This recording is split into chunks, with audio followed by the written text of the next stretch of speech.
Hello and welcome to my new series, An A to Z of the Ghosts of England.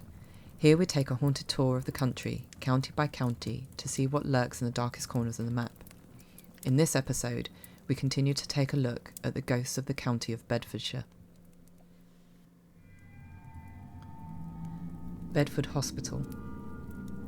Hospitals seem to be a predictable place to find a haunting or two, and Bedford Hospital is no exception to this rule.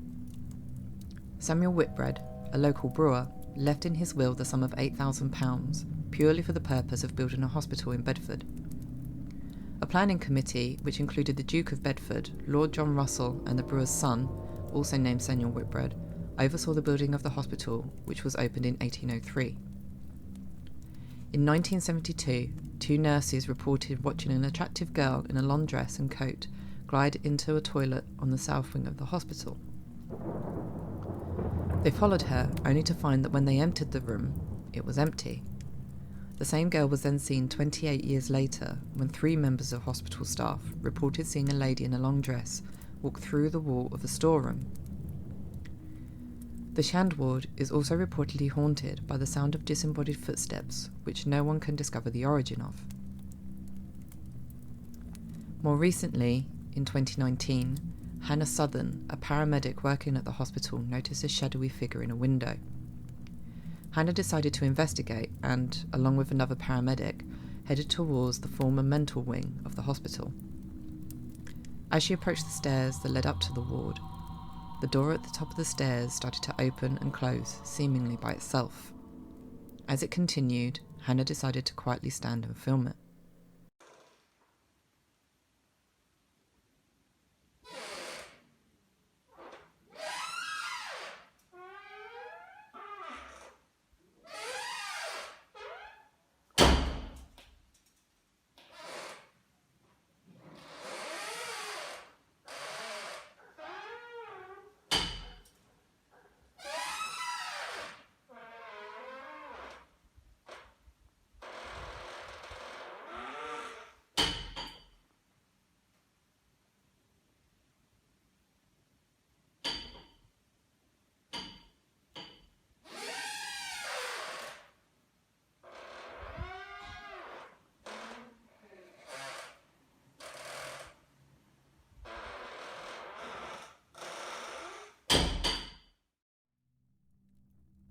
The wing is no longer used to provide mental health care, as it was deemed unfit for use by a notice posted by the NHS in 2017.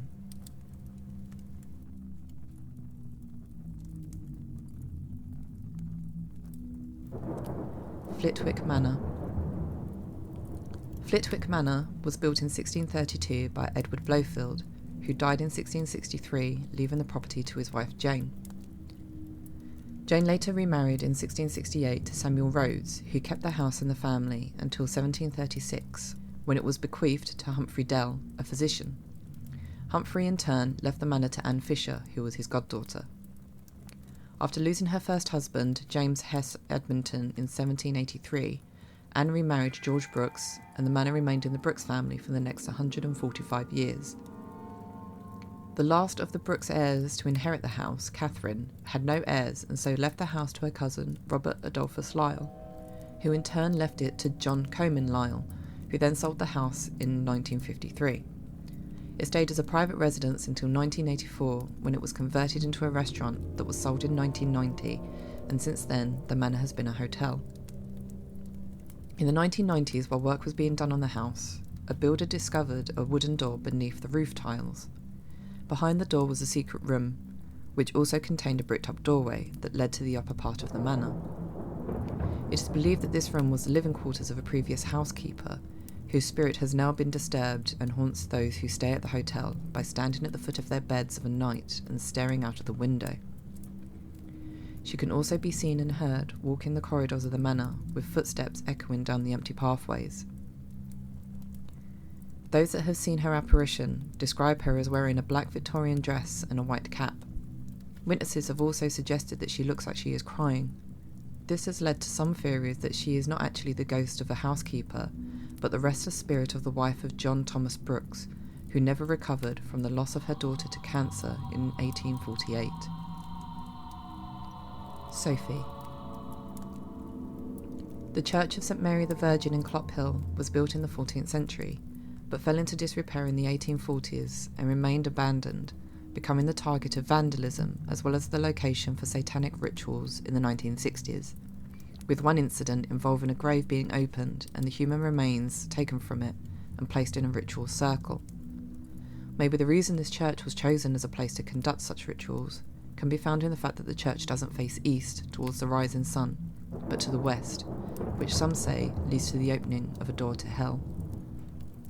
Due to it being the location of such dark activity, people talk about the location having a very oppressive atmosphere, as well as tall dark shadows and hooded monks lurking around the interior and the exterior of the church.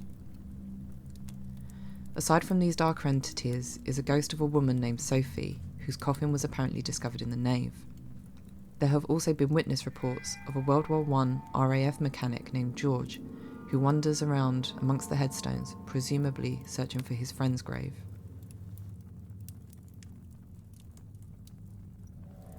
Chicksands Priory.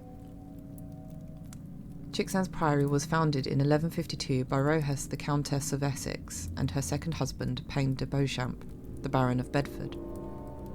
It was of the Gilbertine order and was one of only 10 priories to house both nuns and canons. It is said that Archbishop Thomas Becket spent some time there when fleeing from the wrath of King Henry II in 1164. After the dissolution of the monasteries, it became a private residence for many families, one such family being the Osbornes, who owned it for almost 400 years. It was then sold on to the British government in 1935. During the Second World War, it was used by the Royal Navy and later the RAF, who used it to intercept and gather information from Germany, which was then passed on to codebreakers at Bletchley Park in Buckinghamshire. In the 1950s, it was taken over by the US Air Force as a listening post for gathering information on the Soviet Union throughout the Cold War, and they remained there until 1995. Today it remains in the hands of the Ministry of Defence and is a Grade 1 listed building. Due to its history as a priory and being the accommodation of monks and nuns alike, it is of no surprise that many witness stories tell of a ghostly monk being seen roaming the premises. The most prevailing tale, however, is that of a disgraced nun, Bertha Rosata, who had become pregnant and as punishment was bricked up in the walls of the priory while still alive. A plaque on the wall in the priory reads, "By virtues guarded and by manners graced, here, alas, is the fair Rosata placed." Apparently on the 17th of August every year, Rosata is seen all dressed in black before disappearing into the wall. Kitchen staff who have worked within the priory have told of children's laughter, as well as having their aprons pulled, which when looked into was found that the kitchen was once a child's nursery. As the building still lies in the possession of the Ministry of Defence, it is very likely that the secrets of Chicksands Priory will remain secret for many years to come.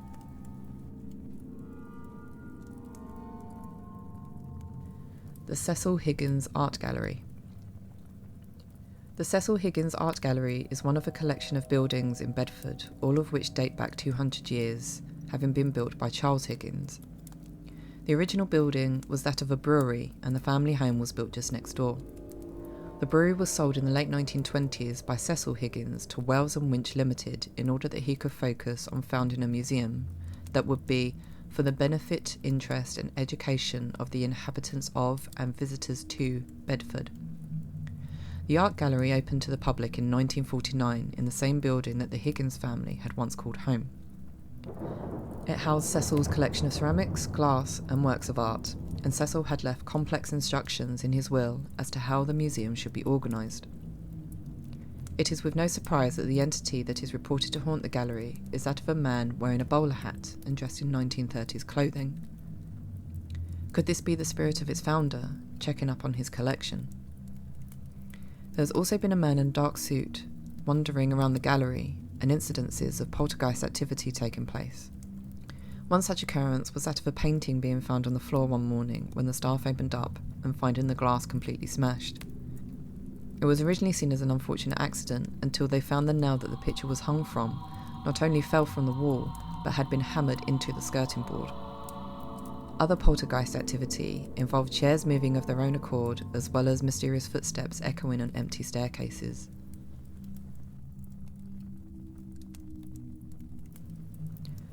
Houghton House. The story of this historic house starts with Mary Sidney, a courtier who was granted the estate of Houghton by King James I, and the building of the house started in around 1615. Shortly after the house was completed, King James came to visit Mary in 1621 at her new house. But not long after the visit in September of that same year, she died of the smallpox. 2 years later, the house was given by the king to Thomas Bryce, 1st Earl of Elgin, and the house became the main residence for the Bruce family for 3 generations. It was then Thomas Bruce, 3rd Earl of Elgin and 2nd Earl of Aylesbury, went into exile in 1696 due to his loyalty to the deposed King James II of England, that the house was then sold on to John Russell, the 4th Duke of Bedford, whose son Francis Russell, Marquess of Tavistock, lived at the house until his death due to a hunting accident in 1767. The 4th Duke's estates then passed on to his grandson, Francis Russell, and the 5th Duke of Bedford, who had decided to let the deer park out to a neighbour for hunting, but found that he was unable to let out the house separately unless the grounds were included. All he saw when it came to the house was a liability, as the land was worth more to him in terms of revenue, and so, in 1794, he ordered the house to be dismantled. All the furnishings were taken, and anything that could be used as building materials was stripped away and sold. The staircase from Houghton House still survives in the Swan Hotel in Bedford. The house is now run by English Heritage, where it is open to the public in daylight hours. The ghosts at Houghton House tend to be a little more discreet than other haunts around the county, mainly appearing as shadows to visitors and disappearing as soon as they are spotted. There have also been reports of the sounds of a horse-drawn carriage pulling up outside the house, as well as sighting of a little girl standing in a doorway waving to passers-by.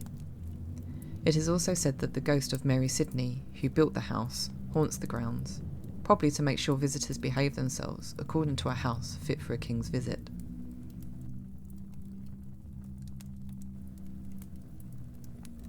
Cardington Airfield.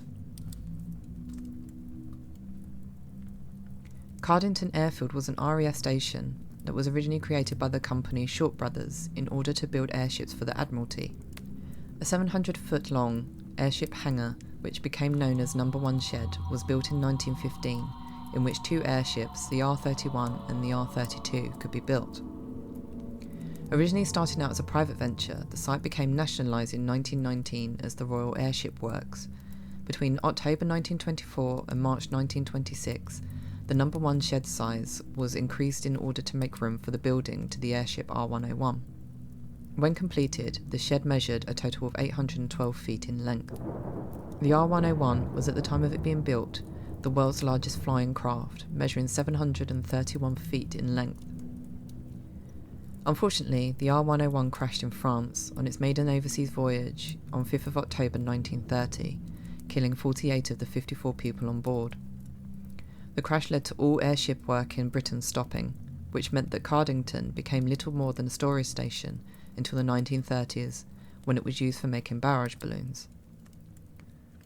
After the war, Cardington was still owned by the government, but leased out for various training and other activities, such as Driving Standards Agency to train up driving instructors and indoor model aircraft flying championships. The sheds have been used for building movie sets for classics such as Chitty Chitty Bang Bang and Star Wars, among many others. In 2007, the charity English Heritage recognised that the hangars were in desperate need of repair and refurbishment, and in 2015, their restoration was completed and they were reopened to the public. Due to the tragedy surrounding the crash of the R-101 airship, is it of any surprise that the place which it was created is said to be haunted? According to several accounts, the hangars are haunted by at least one member of the crew who died in the crash, with security staff reporting all kinds of unexplainable phenomena happening while on their rounds, as well as the dogs that accompany them, acting strangely in certain areas of the site. A book was even written about the ghost of Cardington by author John G. Fuller, called The Airman Who Would Not Die. In the book, a medium called Eileen Garrett is warned by the dead of the imminent crash of the airship, and she makes contact with the victims of the crash after the incident. She held several seances, one of which apparently brought through the spirit of Flight Lieutenant H. Carmichael Irwin, who listed a number of reasons why the ship was ill-fated and not fit for flying. And on other occasions, seances that were held within the sheds themselves brought forth other victims who were more threatening towards the living and just wished to be left alone.